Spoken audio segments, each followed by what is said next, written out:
আপনার কি আয়ুষ্মান ভারত প্রকল্পের কার্ড নেই কিংবা মুখ্যমন্ত্রী স্বাস্থ্য বিমারও কার্ড নেই?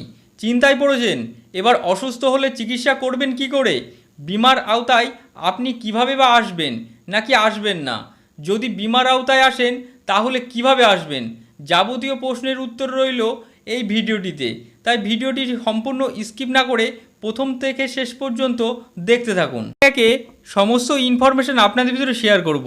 সর্বপ্রথম শেয়ার করব আয়ুষ্মান ভারত নাকি মুখ্যমন্ত্রী স্বাস্থ্য বিমা, কিভাবে আপনাদের সুবিধা মিলবে। স্বাস্থ্য ভবনে একটি বৈঠক হয়। বৈঠকের পর স্বাস্থ্যমন্ত্রী এবং রাজ্যের স্বাস্থ্য সচিব, স্বাস্থ্যমন্ত্রী এবং যে সকল সরকারি আধিকারিকরা যুক্ত রয়েছেন এই প্রকল্পে, সেই স্বাস্থ্য ভবনের তরফ থেকে স্পষ্ট বলে দেওয়া হয়েছে। স্বাস্থ্যমন্ত্রী জানিয়েছেন আয়ুষ্মান ভারত কার্ড যদি কারোর না থাকে তাহলে তিনি বিকল্প মুখ্যমন্ত্রী স্বাস্থ্য বিমা যোজনার সুবিধা নিতে পারেন। আয়ুষ্মান ভারতে যে যোগ্যতার মান রয়েছে সেই যোগ্যতার মান একজন মানুষ রাজ্যবাসী পূরণ করতে না পারেন তাহলে তিনি আয়ুষ্মান ভারত কার্ড পাবেন না। তাহলে তার বিকল্প কি?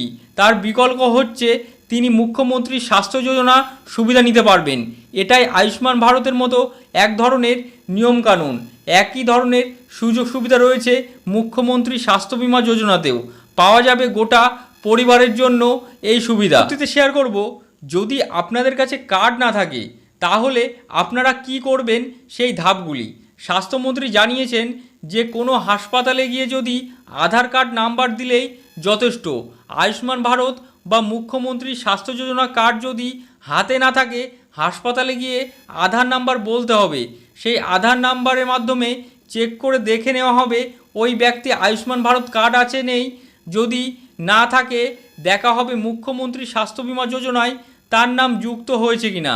যদি তাও না থাকে পূর্বতন সরকারের আমলে চালু হওয়া আগের স্বাস্থ্যসাথী কার্ড আছে কিনা সেটাও দেখবে।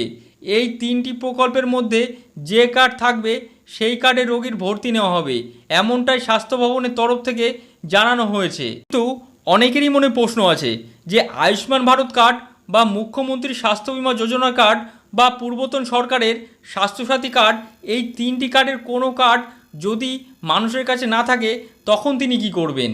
তবে আপনাদের এবার এই বিষয়টি শেয়ার করব। তার আগে যদি ভিডিওটি ভালো লেগে থাকে ভিডিওকে অবশ্যই লাইক করবেন। স্বাস্থ্য ভবন থেকে স্পষ্ট জানিয়ে দেওয়া হয়েছে রাজ্যে 1303টি বেসরকারি হাসপাতালের মধ্যে যেখানে যাবেন সেখানে গিয়ে আধার কার্ড দিলে সেখান থেকে পাওয়া যাবে আয়ুষ্মান ভারত বা মুখ্যমন্ত্রী স্বাস্থ্য বিমা যোজনার নাম তোলার ফর্ম।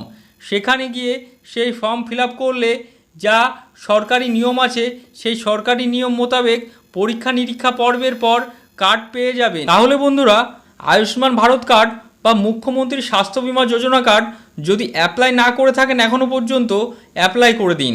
এবং আপনার কাছে যদি কোনো প্রকার কার্ড যদি না থেকে থাকে কিভাবে ধাপে ধাপে অ্যাপ্লাই করতে হবে আপনাদের শেয়ার করা হলো। তাই ভিডিওটি যদি ভালো লেগে থাকে ভিডিওকে অবশ্যই একটি লাইক করবেন এবং বেশি বেশি করে শেয়ার করে দেবেন যাতে করে এই গুরুত্বপূর্ণ ইনফরমেশনটি সকলে জানতে পারে।